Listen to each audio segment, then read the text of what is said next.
Welcome back to this, Jack.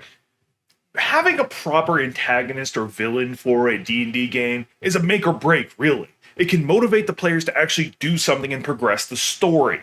Because having unmotivated players kind of drags a game, to be honest. Now, there's nothing wrong with having just the repeating dungeon crawl game, but if you're wanting to create a whole narrative, you need a proper villain. And for that, you need to understand the different types of villain. All right, let's break them down. The first one you have is the semi-sympathetic villain. Like, you could almost justify what they're doing. I'm not talking morally gray. I'm talking, say your characters are very lawful, are required to follow the orders of the king, and there's a Robin Hood character. You kind of understand where he's coming from, where he's stealing from some corrupt nobles, but at the same time, the king has ordered some of your characters are supposed to be loyal to stop him. That leaves it open. When using these type of villains, or antagonists actually, it's usually meant to be morally gray for the characters. Are they going to... It's more of a test. Let the characters RP. Let the characters play and choose. Are they going to help this character, in this case, flee their circumstances, fake their death? Or are they just going to be like, I'm loyal to the king. I must do what I must do. That's one example. A morally gray character is another one.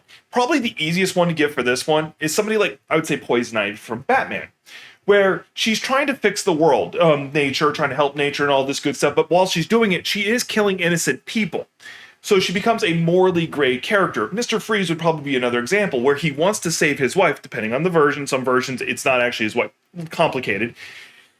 And he's willing to kill people to do it. So it's morally gray. Now, this one is another good example of a chance for players to RP. Maybe they're like, hey, I want to help this guy, but I'm going to stop him from his evil impulses. Similar to how like the Flash helps the Trickster from time to time when the Trickster's like off his meds, and he's like, no, you need to get back on your meds, because that actually is a thing, by the way. And the third one, and not final one, surprisingly, is the unredeemable villain. Now, for this one, you kind of need to understand the red lines and yellow lines that your party's willing to accept. Sometimes you can get away with just the super corrupt nobleman who does bad things.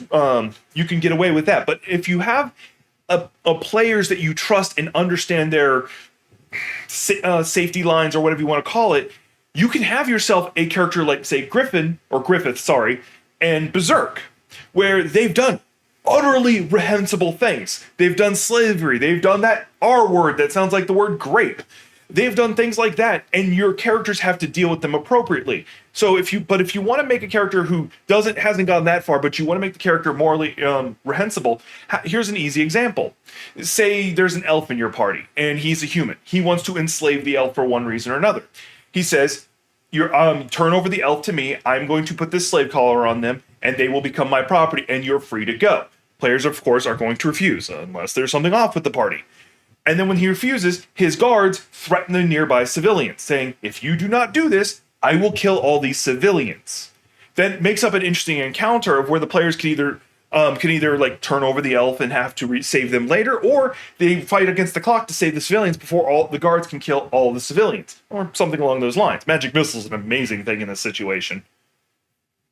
Or if you're playing with truly evil characters, they're like, I'll kill the civilians before you if you'd like. I don't know.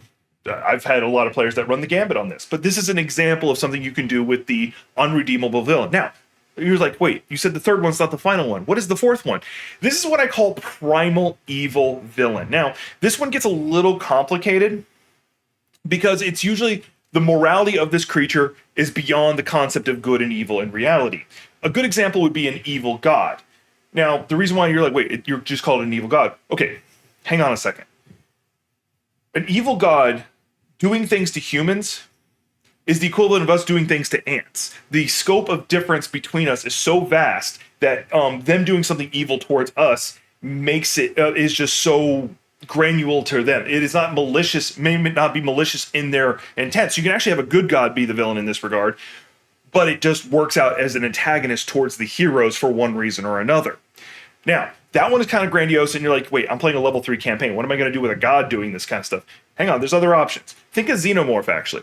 A Xenomorph is actually not evil in the truest sense. It has no maliciousness to it. It has instincts that says, I need to eat, I need to reproduce, here is food. That's all it is. It's this equivalent of a cow looking at us in that regard, where a cow goes, hey, wait a minute, this man just killed my wife or my mate, whatever you want to say, and ate them. He must be evil. That's the equivalent they're in. We're just lower in the food chain than them. That's it. So you can have these primal evil kind of characters. This is one where there's just no nonsense. There's no RP required for it. This is a monster that must die. So, once again, one of the pitfalls of not setting up the villain correctly or not choosing the right villain for the scenario is you can have players who go, hey, wait a minute, there's that orc horde coming. I wanted to have this huge campaign about it, like where you have to deal with the orc horde. Wait, they just decided they're going to negotiate with them and try to make peace with them and stuff like that. And I'm going to have to railroad the game where the orcs just refuse to even listen to them. That's what ends up happening. So either you have to plan for both scenarios or something along those lines, or you'd set it up so it's morally irreprehensible, where instead of it's just a normal orc horde coming, it's a fell orc horde, where they don't have logic and reason anymore, they're just psychotic. Fell orc would be the equivalent of like they've sold their soul to demons or something along those lines. Anyway, I hope this has helped and given some ideas. If you have any D&D questions, I love making these kind of videos, and I would love to cover more, because I have a lot of experience running D&D games. I have a couple more ideas I'm going to be doing going forward, but anyway, appreciate y'all being here. Like, subscribe, share, all the usual stuff, and I'll see you in the next one.